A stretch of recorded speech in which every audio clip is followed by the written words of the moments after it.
Odom and then able to beat Gasol.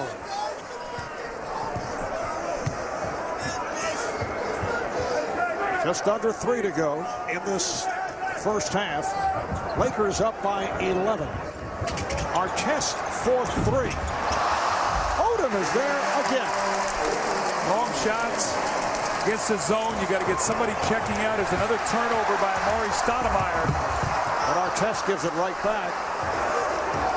Very sloppy by both teams, Mark. Neither team has been crisp at all offensively. That's 8 turnovers for the Lakers, 9 for the Phoenix Suns. Stoudemire eluding Odom. 11 points for Stoudemire. So the Suns working their way back. They've trailed by as many as 17.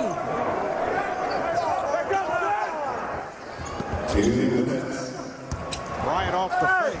Bryant slapped away from Odom. Here comes Richardson.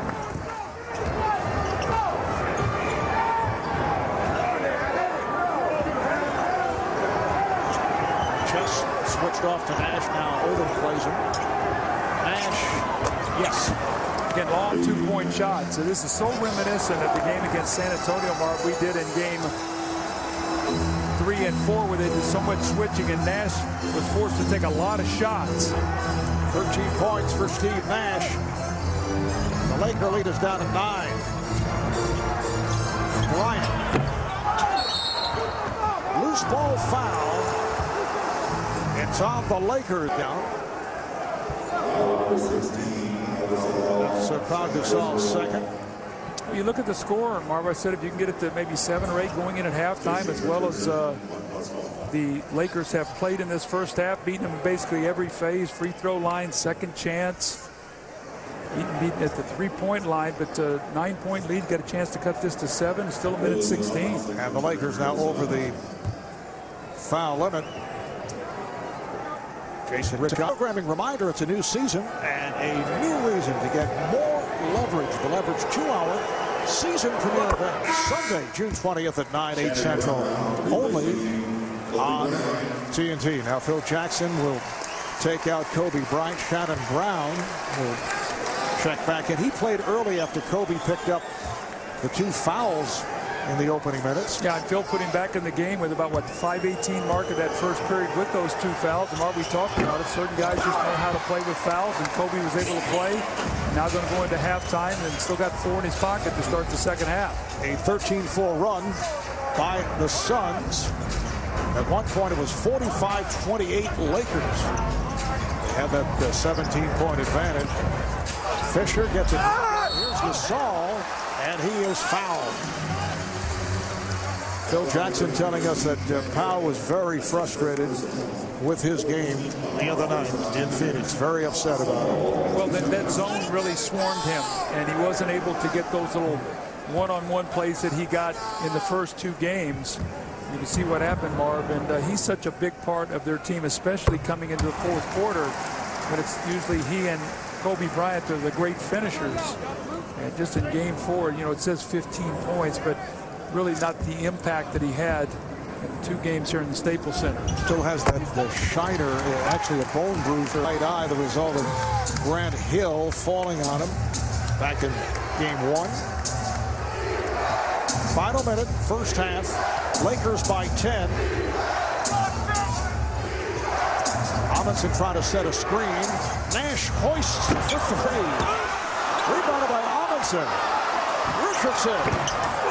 And able to hit from downtown. Artest with the rebound. And a foul. They try to trap Fisher. And the foul is called on Richardson. That's a frustration foul. Jason Richardson had a really good look on a relocation 3. Amundsen made a great hustle play. Would have been a big shot. Would have cut that lead down to 7. Now as it stands, Fisher going to the line trying to push it to 12. Coming up, the T-Mobile halftime report. Ernie, Kenny, Charles, and Reggie here at Staples Center. Look back at the first half. Guys have been busy. Pre-game, halftime, post-game. There's Ernie pretending that he is intensely studying. Has that little twitch going, right? Just before he's going to take the air.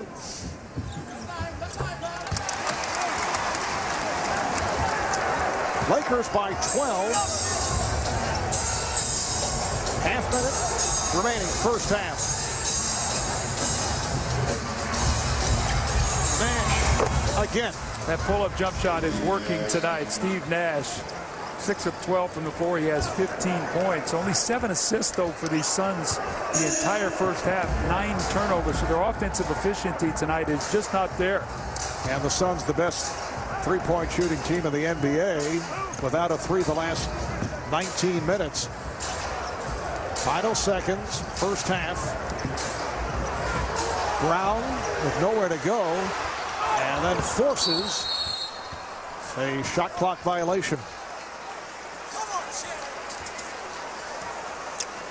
Well, apparently a foul was called with 7/10 of a second left in the half, and it's on Artest. That's his third. Now that'll really make Phil Jackson crazy there. You have a possession, you come down, you take a bad shot, and you compound it with a bad foul. So here the Suns are going to have a chance to come into this halftime down in only single digits. 2 shots for Grant Hill, 82% from the line during the season. Phoenix 8 of 13 at the line. And now Jaron Collins checks back in, replacing Channing Frye. Only 7/10 of a second remaining in the half. Channing Frye played 11 minutes, didn't even get a field goal attempt. There's Odom firing one off glass. Phoenix concludes the first half, outscoring the Lakers 17-8 to get back into it. Down by as many as 17, and despite that upset stomach, I think Alvin Gentry feeling a bit better with his team trailing by just 8. Absolutely, they clawed themselves back. They're very much in this ball game now. It's the Lakers 53, the Suns 45. Look at the scoring rundown. Steve Nash leading the way with 15. Amari Stoudemire with 11. Good balance. Grant Hill 10, Kobe Bryant 15. Derek Fisher provided a lift. He has 13 and a solid first half for Lamar Odom. Let's go to Craig with Lamar.